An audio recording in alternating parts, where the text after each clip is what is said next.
What's up, guys? Nick Roberts here, back for another movie review, and we're going to talk about Michael Shanks' directorial debut, Together.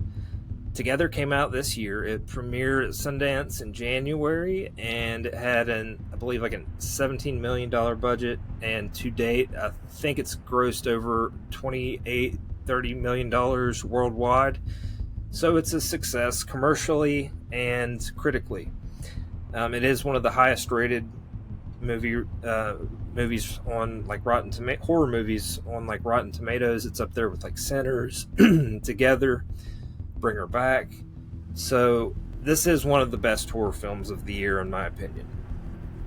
Now, in this review, I am going to talk about specific story elements. So if you'd rather just go in completely blind, knowing nothing except what the trailer shows you, then consider this your spoiler warning. So, going just off the trailer, the film is about a young couple played by Franco and Alison Brie, and they are married in real life, and they play a somewhat on the verge of being married couple. I don't want to go into too much about that in this film. So it's always interesting to me watching a couple that's together in real life portray a couple in a film, and because there's just this like dynamic connection that's already established. So Millie and Tim are the characters, and at the start of the film, Tim is a struggling musician in New York, and he's not living up to the standards he's set for himself. He has a group of friends. He was once in a relatively successful band, but not really doing much anymore. Millie, on the other hand, has accepted a job in a rural area as an English teacher. Tim, since he doesn't have much going on, reluctantly agrees to go with her, and they move into this cabin. Now, she is teaching in a rural area. The school is a nice school, rural area. That was the reason why she wanted to go there, was because of how nice the school was. However, the place that they live, their house, is way up in the woods. It's just this one-way street, and the only other house there's only like one other house near them. It turns out that house belongs to one of Millie's co-workers, a fellow teacher, who comes into play later in the story. But once they move in, they learn that the last couple that lived in this cabin, big red flags, disappeared. They supposedly went on a hike and never returned. So they have that information lingering over their head. Now, in the beginning of the film, before the credits, I believe, it shows a search party wandering through the woods looking for people. Obviously, that's, hinting at and foreshadowing, showing us that this previous couple, what happened to them. So, with that in mind, they decide to go for a nice little nature walk. As Millie and Tim are walking through the woods, it begins to storm, and they're like kind of running around trying to get back, and Tim stumbles into this hole, and it's like this almost like a crater in the earth, and they fall into this cave, and they're not hurt, but it's raining so bad that they decide, hey, we're down here in this cool little cave, we'll just wait it out for the night and go back the next day. So while they're in the cave, they discover that this is not an ordinary cave.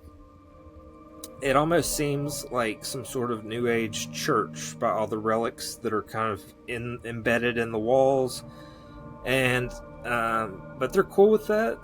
They're not too put off by it. They're not scared enough to get out of the cave and run through the rain. Let's just put it that way. So Tim understands that they need some water, and he sees this little water spring in the back of the cave, and he tests it out. Big red flag, don't do that. And he says, yeah, this water tastes good. It seems good to me, and they drink it. So once they get out of the cave, and the next day, they wake up in the cave the next day, and they realize that their arms are like stuck together a little bit at the forearm. And when they pull apart, it's not like they're completely fused together. It's almost like they have glue that's kind of holding them. So it like snaps apart. They're not too put off by that. They just think it's a bit odd. Like maybe there's like some kind of fungus or something in the cave. Okay, so now we get into the next part of the film when they go to they go back home.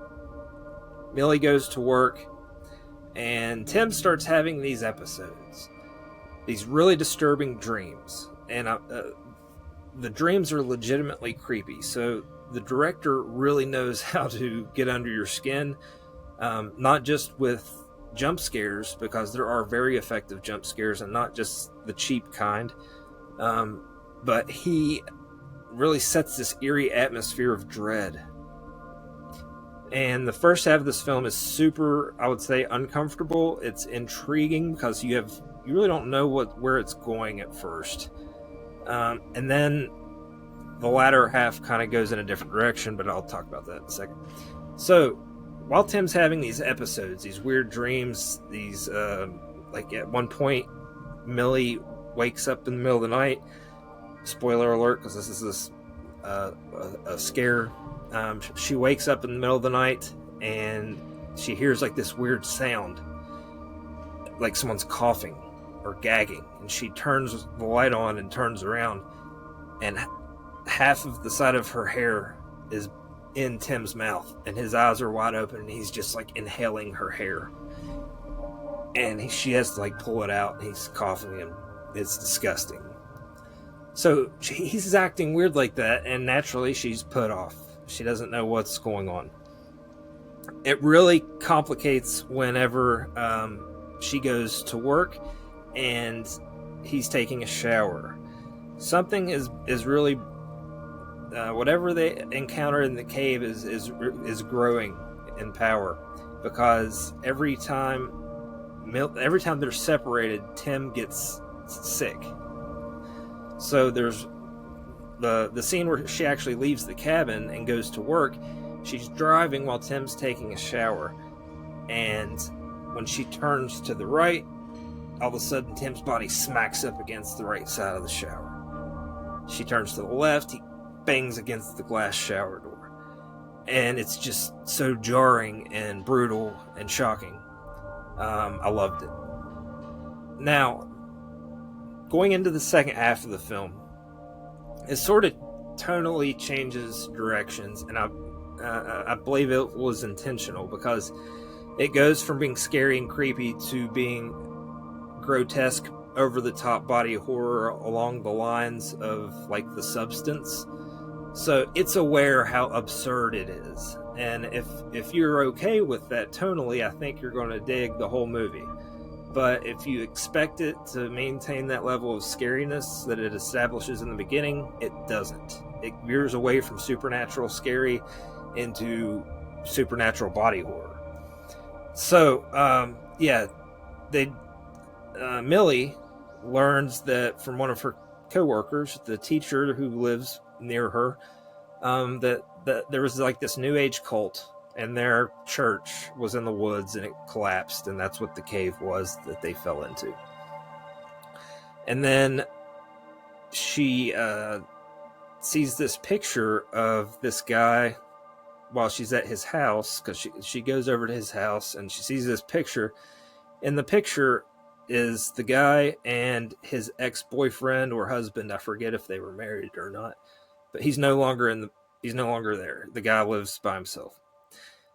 So he doesn't exactly explain why he's not with his partner anymore, but he wants to show her the wedding video, which just, she's like, I don't have time for this. I'm like, I don't know what's going on. Something's wrong, but I got to go.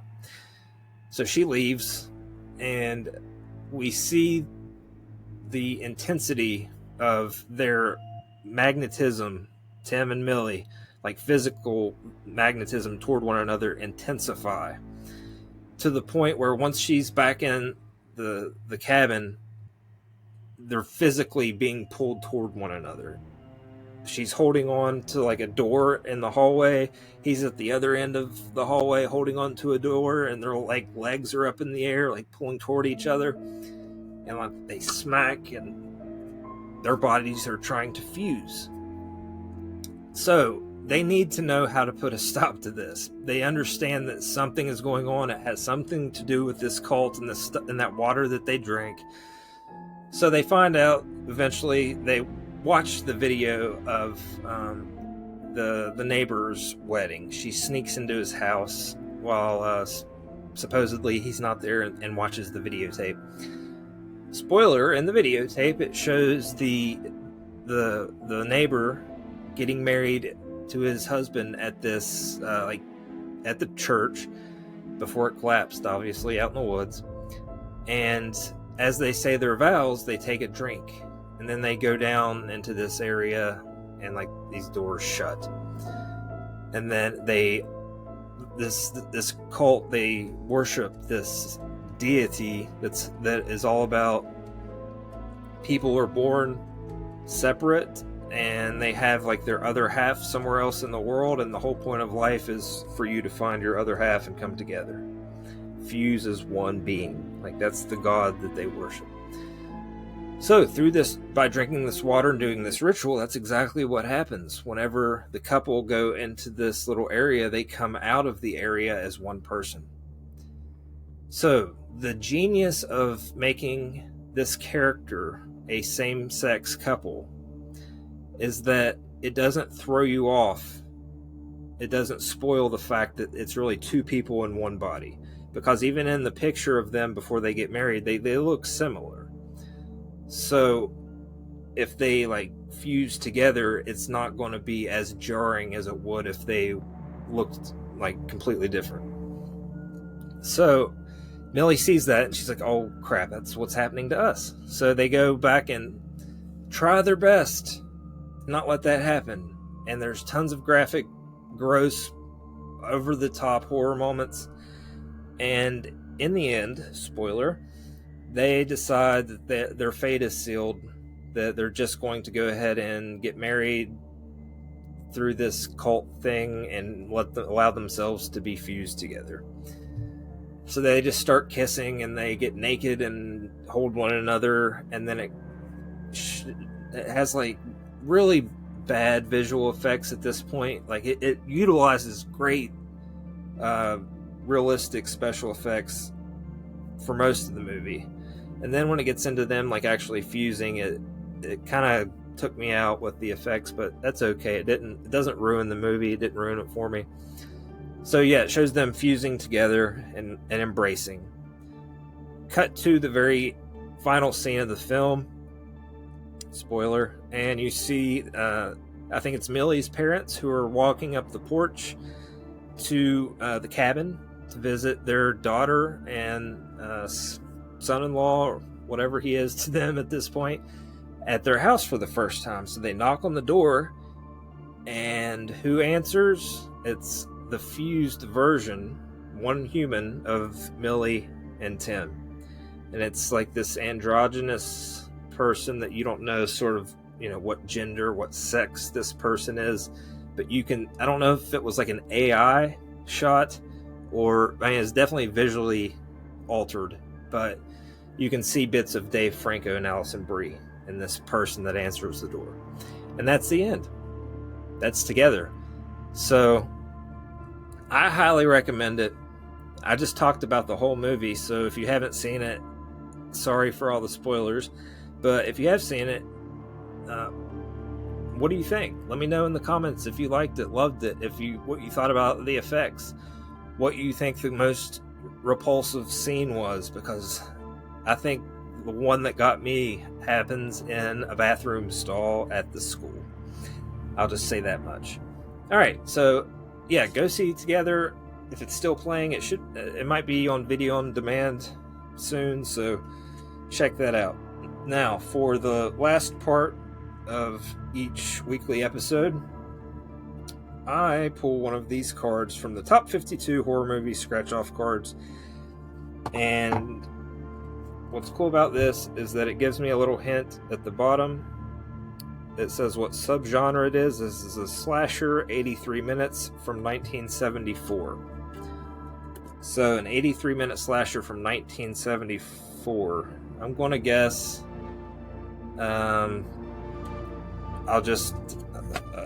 I'll go with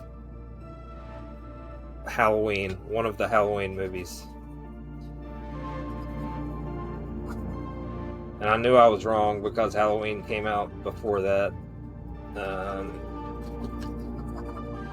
And I don't even know if I consider this movie a slasher. This kind of threw me off. I'm not alone in my opinion about this. The Texas Chainsaw Massacre. It's probably my, top 1, 2, 3 horror film of all time. I don't know. It's a whole nother discussion as to whether or not I'm going to classify this film as a slasher or like by the standards of what a slasher is. I don't know about that, but I love Texas Chainsaw Massacre. It's a classic. If you haven't seen it, you have to go watch it. So there you go. You have Together and you have Texas Chainsaw Massacre. So I will see you next week. And remember, it's not what you're watching, it's what's watching you.